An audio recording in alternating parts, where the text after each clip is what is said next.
दर मंगळवारी म्हणा फक्त हा एक मंत्र आणि बघा तुमचं आयुष्य कसं बदलता येते. तर हा मंत्र कोणता आणि त्याचे फायदे कोणते?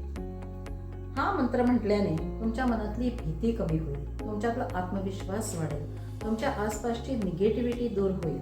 फक्त हा एक मंत्र म्हणायचा आहे तुम्हाला 108 वेळा, सकाळी किंवा संध्याकाळी, दर मंगळवारी.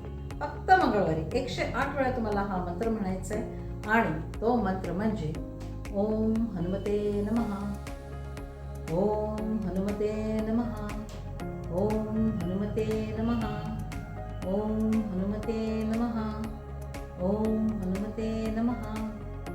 तर हा मंत्र दर मंगळवारी 108 वेळा म्हणा आणि बघा तुमचं आयुष्य कसं बदलतं ते. एकदा विश्वासाने म्हणून तर बघा, परिणाम तुम्हाला जाणवेल.